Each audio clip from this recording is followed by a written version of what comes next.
sini saya akan menjelaskan obligasi syariah. Pasti obligasi syariah? Obligasi syariah atau biasanya dipanggil atau disebut sukuk adalah obligasi yang berbasis syariah yang keuntungannya diperoleh dari bagi hasil, bukan bunga. Jenis-jenis obligasi syariah atau sukuk dibagi menjadi dua. Satu, obligasi syariah berdasarkan penerbitnya. Dua, obligasi syariah berdasarkan jaminannya. Jadi obligasi syariah berdasarkan penerbitnya ada tiga.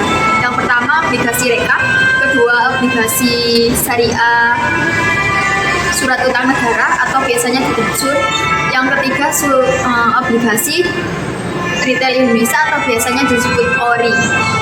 Jenis obligasi syariah ini jenis obligasi syariah berdasarkan jaminannya ini dibagi menjadi tiga. Yang pertama obligasi dengan tanpa jaminan, yang kedua obligasi dengan jaminan, yang ketiga obligasi yang dijamin. Baik, selanjutnya di sini saya akan menjelaskan tentang peran obligasi syariah sebagai sumber keuangan negara. Peran obligasi syariah atau yang dikenal dengan sukuk bagi pemerintah semakin penting seiring dengan perjalanan waktu, terutama sebagai sumber pembiayaan alternatif bagi anggaran pendapatan dan belanja negara atau yang disingkat dengan APBN. Hal tersebut terlihat sejak disahkannya Undang-Undang Nomor 19 Tahun 2008 tentang Surat Berharga Syariah Negara atau yang disingkat dengan SBSN. Pemerintah telah menerbitkan sukuk negara senilai 47,8 triliun hingga 20 Januari 2011 dengan rincian sebesar 31,61 triliun merupakan sukuk negara yang diperdagangkan dan 15,47 triliun merupakan sukuk negara yang tidak diperdagangkan. SBSN saat ini lebih didominasi pada upaya untuk menambal defisit APBN. Hal tersebut sah-sah saja karena pemerintah membutuhkan dana yang dapat menopang kebutuhan belanja negara yang sangat besar dan pendapatan pajak belum mampu mengcover kebutuhan tersebut secara penuh. Secara undang-undang pun tidak ada masalah, namun demikian multiplier efeknya terhadap perekonomian nasional menjadi tidak terlalu besar. Apalagi jika dana yang didapat digunakan untuk membiayai kegiatan operasional rutin pemerintah. Karena itu, di samping sebagai penambal defisit, APBN mengusulkan arah orientasi penerbitan SBSN dengan berbasis kepada tiga hal utama, yaitu yang pertama, orientasi penerbitan SBSN hendaknya diarahkan sebagai sumber dana investasi bagi pembangunan infrastruktur seperti transportasi, telekomunikasi, energi, dan lain-lain. Hal tersebut sangat penting mengingat infrastruktur di Indonesia masih tertinggal dibandingkan dengan negara-negara lain seperti Malaysia dan Thailand. Baik, untuk yang kedua yaitu hendaknya sukuk negara berorientasi pada sektor-sektor ekonomi yang bersifat padat karya seperti pertanian dan kelautan. Penulis melihat bahwa peningkatan kesejahteraan petani merupakan kunci bagi peningkatan kesejahteraan masyarakat secara keseluruhan. Tidak mungkin upaya pengentasan kemiskinan akan berhasil tanpa melibatkan peningkatan kesejahteraan petani. Hal tersebut dikarenakan oleh daya serap sektor pertanian terhadap tenaga kerja yang sangat tinggi, yaitu sekitar 40,30%. Implementasi model-model sukuk bagi pembangunan pertanian harus menjadi prioritas nasional. Sebagai contoh, penerbitan sukuk salam untuk pertanian. Nah, setiap provinsi atau kabupaten atau kota yang memiliki keunggulan dalam produk pertanian atau perkebunan seperti beras, jagung, dan teh dapat menerbitkan sukuk atau obligasi syariah berbasis kontrak salam.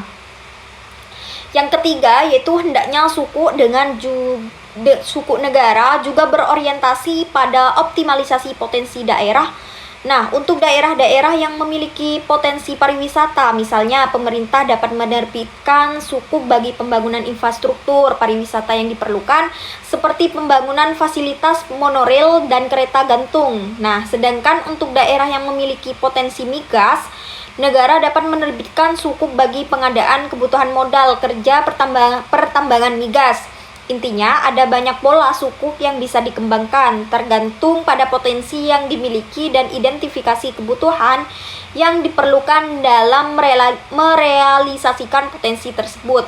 Mungkin itu saja yang dapat saya sampaikan. Saya lanjutkan kepada pemateri selanjutnya. Baik, selanjutnya yaitu peluang perkembangan obligasi syariah di Indonesia. Meskipun obligasi syariah atau sukuk di Indonesia masih baru dan jumlahnya tidak sebanyak di negara Arab dan non-Arab yang sudah lama menerbitkannya, prospek obligasi syariah di Indonesia sebagai investasi masih diprediksi akan terus berkembang.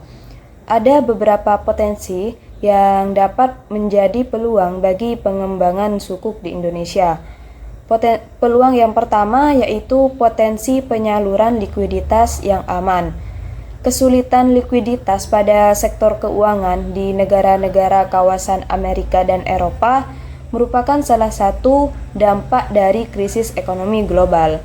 Sementara itu, negara-negara kawasan Timur Tengah sebagai daerah penghasil minyak saat ini masih menjadi area yang mengalami surplus likuiditas.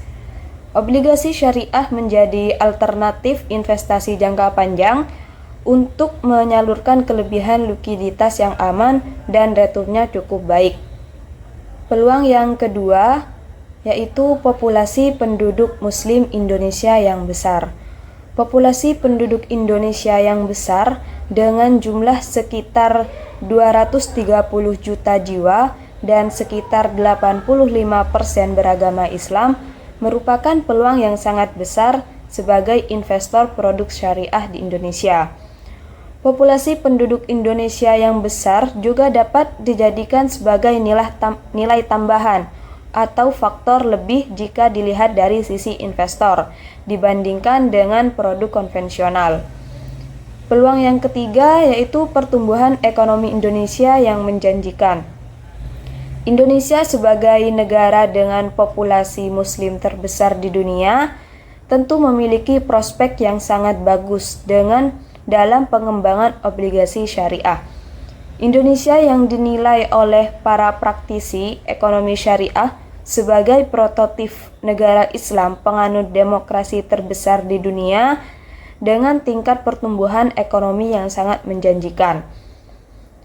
Dengan kemudahan persyaratan seperti yang telah dikeluarkan oleh Fatwa MUI dan Bapepam tentang obligasi syariah di Indonesia, investment grade yang telah didapatkan kembali oleh Indonesia, serta dibentuknya JII sebagai Bursa Efek Islam Jakarta menjadikan Indonesia memiliki prospek yang bagus ke depan dalam pengembangan obligasi syariah. Selanjutnya, peluang yang terakhir atau yang keempat yaitu alternatif cadangan defisit APBN dan kebijakan moneter. Sukuk juga dapat dijadikan sebagai alternatif cadangan dalam mengatasi defisit APBN selain sumber dana anggaran yang didapat dari pajak. Di Indonesia, sukuk juga digunakan oleh pemerintah sebagai instrumen kebijakan moneter yang efektif bagi Bank Indonesia di masa yang mendatang. Pemerintah menjadikan pembiayaan syariah yang berbasis sukuk sebagai instrumen kebijakan moneter Indonesia dalam kebijakan operasi pasar terbuka. Luar biasanya sukuk negara yang melimpah hingga lebih dari 100 juta dengan pertumbuhan di atas 100% setiap tahunnya sejak 2008 merupakan indikasi kuat bahwa sukuk Indonesia itu memiliki prospek yang baik. Baik, di sini saya akan menjelaskan tentang tantangan dari obligasi syariah di Indonesia. Walaupun suku atau obligasi syariah di Indonesia itu memiliki potensi besar dalam perkembangannya, namun kenyataannya sendiri pengembangan obligasi syariah atau suku itu masih mengalami beberapa tantangan. Yang pertama yaitu kurangnya pemahaman atau pengetahuan dari masyarakat mengenai suku atau obligasi syariah, yang dimana banyaknya masyarakat, terutama sebagian besar pelaku usaha, kurang memahami atau mengetahui apa itu suku, bagaimana mekanismenya, dan bagaimana keunggulan dari suku atau obligasi syariah ini terhadap obligasi konvensional. Untuk tantangan yang kedua yaitu kurangnya inovasi terhadap akad dan produknya, yang dimana di Indonesia akad untuk suku atau obligasi syariah ini hanya terdapat dua, yaitu akad ijarah dan akad mudharabah. Sedangkan untuk negara-negara lain seperti Malaysia, Singapura, dan Inggris sudah memiliki berbagai macam akad seperti akad ijarah, akad istisna, dan akad salam. Oleh karena itu, perkembangan suku yang ada di Indonesia ini masih belum dilirik oleh. Untuk tantangan yang ketiga adalah tentang regulasi yang kurang mendukung, yang dimana regulasi ini terutama pada aspek perpajakan.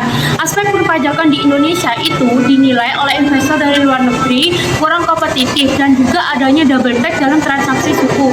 Oleh karena itu, banyak investor dari luar negeri yang ragu masih menginvestor kepada suku atau obligasi syariah yang ada di Indonesia. Untuk tantangan yang keempat yaitu pembentukan Special Purpose Vehicle atau SPV, yang dimana lembaga ini adalah lembaga yang bertugas dalam pengelolaan aset suku.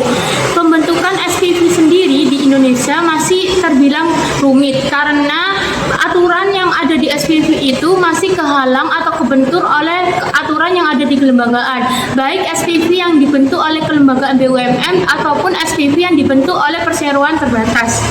Tantangan yang terakhir atau yang kelima yaitu penerapan standar akuntansi syariah terhadap suku yang ada di Indonesia itu belum diatur secara detail, sehingga hal ini akan mempersulit penerapan atau pelaporan keuangan suku yang ada di Indonesia akan sesuai dengan prinsip-prinsip syariah.